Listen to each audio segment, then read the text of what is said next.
दोस्तों नमस्कार। मैं राधेश्याम, स्वागत है आप सभी का आज के हमारे इस एपिसोड में। आज हम आपसे एक गंभीर मुद्दे पर बात करेंगे। ऐसा मुद्दा जिस पर हर देशवासी को चिंता करनी चाहिए, जिसकी चिंता हर उस व्यक्ति को होनी चाहिए जो लोकतंत्र, संविधान में श्रद्धा रखता है।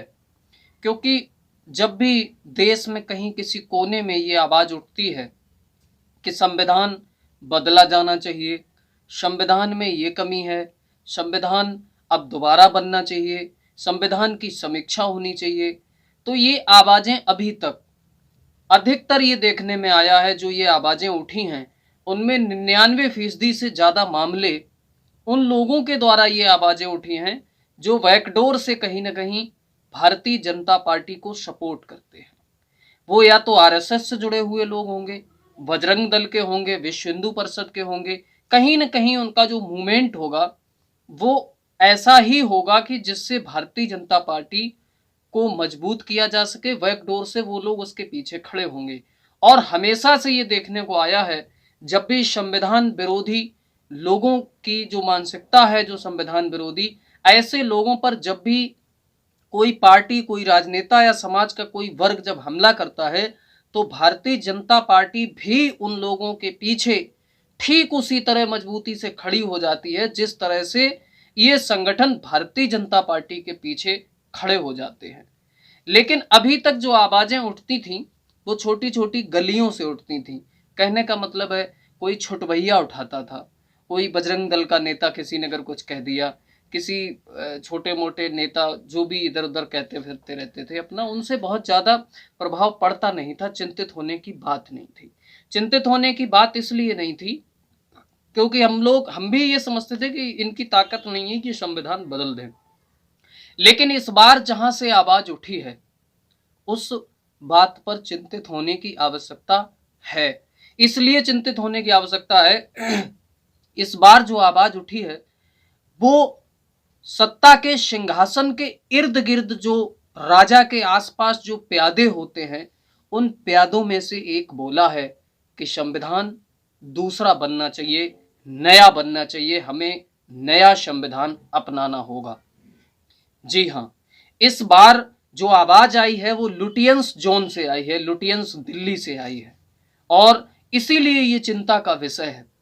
और मैं ये बात इतनी मजबूती के साथ इसलिए कह रहा हूं, लोकतंत्र में जनता किसी नेता को वोट देकर, किसी नेता के चेहरे पर वोट देकर, पार्टी के सिंबल पर वोट देकर चुनकर भेज देती है।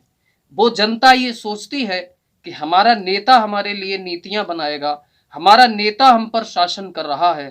लेकिन ऐसा होता नहीं है। सबसे बड़ी भूल यही होती है।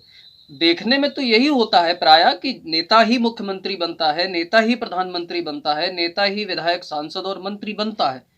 लेकिन शासन चलाने की जो असल डोर होती है, असल लगाम होती है, वो सत्ता सिंहासन के आसपास 10-15 लोग जो मुट्ठी भर होते हैं, जो थिंक टैंक माने जाते हैं, चाहे वह नौकरशाह हों, गिने चुने 2-4 नौकरशाह होंगे हर सरकार में।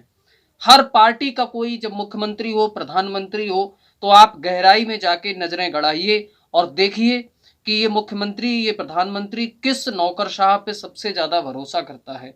तो हर सरकार में 2-4 ऐसे नौकरशाह होते हैं जो पूरी सरकार को चलाते हैं, और 2-4 उनके थिंक टैंक होते हैं जो उनकी विचारधारा के पढ़े लिखे, बहुत ज्यादा पढ़े लिखे लोग होते हैं। वही वो पूरी सरकार चलाया करते हैं, वही नेता को सलाह देते हैं। नेता फिर उस चीज को अपनी पार्टी उसमें रखता है, और पार्टी के लोग जब नेता के समर्थन में आ जाते हैं तो नेता वही कानून बना देता है, उसी को लागू कर देता है, वही योजना बना देता है। असल मायनों में सत्ता की डोर इन लोगों के हाथ में होती है। सत्ता चलाता नेता है, लेकिन बैकडोर से ये लोग उसका संचालन करते हैं। इस बार जो संविधान के संबंध में आवाज उठी है, वो आवाज उठी है प्रधानमंत्री जी की आर्थिक मामलों की एक कमेटी है। उस कमेटी के चेयरमैन हैं विवेक देवराय, और विवेक देवराय बहुत महत्वपूर्ण पद पे हैं। मतलब जो प्रधानमंत्री जी की आर्थिक मामलों की कमेटी है, समझ लो आप, पूरे देश का बजट पूरी व्यवस्थाएं, सारी योजनाएं सब वहीं से संचालित होती हैं। हाँ, तो उस मामले के कमेटी के चेयरमैन हैं। और उन्होंने जो है लिखा है, एक लेख लिखा है, उसमें जो है उन्होंने लिखा है कि संविधान जिसे हमने 1950 में अपनाया था, अब वह वैसा नहीं रह गया है। इसमें संशोधन किए गए हैं और संशोधन भी हमेशा अच्छे काम के लिए ही नहीं हुए हैं। हालांकि 1973 से हमें बताया जाता रहा है कि इसका बेसिक स्ट्रक्चर नहीं बदला जा सकता। भले ही संसद के जरिए लोकतंत्र की जो भी इच्छा हो, अगर इसके खिलाफ कुछ भी होगा तो अदालतें इसकी व्याख्या करेंगी। जहां तक इस बात को मैं समझ रहा हूं, 1973 का जजमेंट मौजूदा संविधान में संशोधनों पर लागू होता है, न कि नए संविधान पर। देवरॉय ने आगे लिखा कि university of Chicago law school ने कई देशों के लिखित संविधान का अध्ययन किया और यह पाया कि उनकी औसत आयु केवल 17 साल रही है। यह 2023 है। 1950 के बाद 1950 के बाद 73 साल बीत चुके हैं। हमारा मौजूदा संविधान काफी हद तक गवर्नमेंट ऑफ इंडिया एक्ट 1935 पर आधारित है। इस तरह यह भी उपनिवेश के दिनों से जुड़ा है। देवरॉय ने आगे लिखा कि 2002 में संविधान की वर्किंग की समीक्षा करने वाले एक आयोग ने अपनी रिपोर्ट भी दी थी, लेकिन वह आधे अधूरे मन से की गई कोशिश थी। लॉ रिफॉर्म के कई पहलुओं की तरह यहां वहां कुछ बदलाव करने से बात नहीं बनेगी। हमें इस बात पर विचार करना होगा। अब इस बात को समझने की जरूरत है, ये अंतिम लाइनें हैं। हमें इस बात पर विचार करना होगा कि 2047 में भारत को कैसे संविधान की जरूरत है। देवरॉय ने अपने लेख का जब समापन किया तो एक लाइन उसमें आगे लिखी कि हम लोगों को एक नया संविधान बनाना होगा। ये विवेक देवरॉय, जो प्रधानमंत्री जी के इतने नजदीक हैं कि उनकी आर्थिक सलाहकार कमेटी के चेयरमैन हैं, लगभग रोज ही प्रधानमंत्री जी से मिलते होंगे। दिन में कई बार हो सकता है मिलते हों, घंटों बैठ के बातचीत होती होगी जब इतनी महत्वपूर्ण कमेटी में हैं। और इनके द्वारा जब इस तरह की बात कही जा रही है, तब इस बात में बल पड़ जाता है कि कहीं ना कहीं पर्दे के पीछे इसकी पटकथा लिखी जा रही है। और ये मंशा भारतीय जनता पार्टी या आरएसएस की आज से नहीं है। आप याद करिए 1998 का वो दौर, जब चुनाव होने को थे और 1998 में भारतीय जनता पार्टी का जो घोषणा पत्र आया था, उस घोषणा पत्र में भी ये लिखा था कि संविधान की समीक्षा की जाएगी, इसके लिए एक आयोग बनेगा, संविधान की समीक्षा की जाएगी। फरवरी 2000 में इसके लिए बाकायदा श्रद्धेय अटल बिहारी वाजपेयी जी की सरकार ने एक आयोग का गठन भी हुआ। यही बात देवरॉय ने लिखी है कि 2002 में आयोग ने रिपोर्ट लगाई भी थी, लेकिन वो आधे अधूरे मन से लगाई थी। तो 2000 में गठन भी हुआ था, उस आयोग ने समीक्षा भी की थी। आखिरकार कौन लोग हैं वो जिन्हें संविधान से इतनी नफरत है? आप पूरा स्ट्रक्चर समझिए, इनका पूरा बायोग्राफी इनकी समझिए। जब भी कहीं से खबर आती है कि बाबा साहब अंबेडकर की संविधान जो लिखा गया उनके द्वारा उसकी प्रतियों को जलाया गया है, तो फिर आप उस घटना में ये देखते होंगे कि किन लोगों ने जलाया, कौन लोग हैं। और उसके बाद जब आप कहीं से ये सुनते होंगे कि बाबा साहब अंबेडकर के लिए अपमानित शब्द कहे या उनकी प्रतिमा को क्षतिग्रस्त किया, तोड़फोड़ की, तो उसमें भी आप देखते होंगे कि कौन लोग हैं।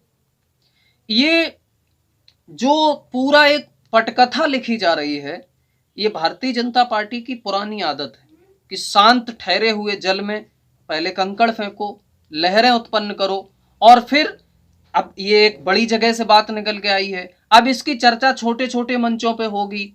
जमीन से उठे हुए, जमीन पे बैठे हुए लोग आवाज लगाएंगे कि नहीं, संविधान बदलना चाहिए। तब जब 100, 200, 50, 1000, लाख, 4 लाख लोग पूरे देश से बोलेंगे कि नहीं ये होना चाहिए, नहीं ये होना चाहिए, तब सरकार ये कह देगी ये तो जनता की आवाज है। प्रधानमंत्री जी ने अभी पिछले दिनों ही लाल किले पर भाषण दिया, 2047 में भारत कैसा होगा, इसके लिए कदम हमें अभी से उठाने चाहिए। और अभी इसी कालखंड में लिए गए निर्णय ये तय करेंगे कि 1000 साल बाद भारत कैसा होगा। ये बात उन्होंने कही। अब मुझे तो लगता नहीं ऐसा कि 9 साल में कोई उन्होंने ऐसा काम कर दिया हो जो 1000 साल भी याद रखा जाए। शौचालय बनवाए हैं, ये बात सही है, लेकिन 1000 साल तक ये शौचालय याद रखे जाएं ऐसा कुछ है नहीं कि 1000 साल तक क्या शौचालय याद रखे जाएंगे। तो कहीं क्या ये तो प्लानिंग नहीं चल रही कि संविधान को ही बदल दो, नया संविधान बना दो। अगर नया संविधान बन जाता है, उसमें नई चीजें आ जाती हैं, तब तो बेशक ये बात क्लियर है कि 1000 साल तक याद रखा जाएगा कि 2023-24 में कोई ऐसा व्यक्ति था जिसने अंबेडकर साहब का बनाया हुआ संविधान बदला और ये बात उसमें लागू कर दी, इसलिए आज तक ये बात चली आ रही है। तो ये बात, इस पर विचार करने की आवश्यकता है आप सभी को। और निश्चित तौर पर ये वो लोग हैं जो संविधान से नफरत करते हैं, जो भारतीय जनता पार्टी से, आरएसएस से, बैकडोर से कहीं ना कहीं जुड़े हुए हैं, और इनकी तो मंशा रही है संविधान को कुचलने की, संविधान को खत्म करने की, संविधान को तोड़ मरोड़ कर उसका फायदा उठाने की। और आप देख रहे होंगे भाई, संविधान की चीजों को तो वैसे भी खत्म किया जा रहा है। संविधान में सबसे बड़ी चीज है आरक्षण। आरक्षण को खत्म करने के लिए तमाम से नायाब तरीके खोज के लाई है सरकार। सेना में अग्निवीर चला दिया, नौकरियों को, तमाम नौकरियों को ठेके पे दिया जा रहा है, संविदा पे, वहां आरक्षण की बात खत्म हो गई।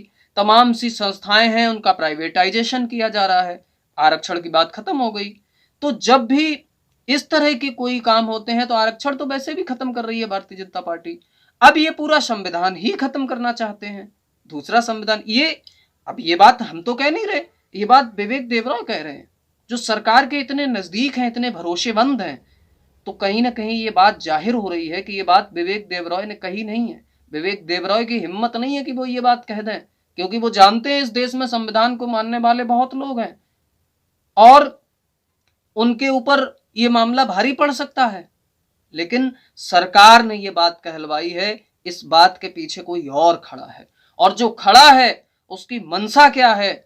उसकी मंशा आरएसएस और भारतीय जनता पार्टी कैसा संविधान बनाएगी, इसकी कल्पना आप लोग कर सकते हैं।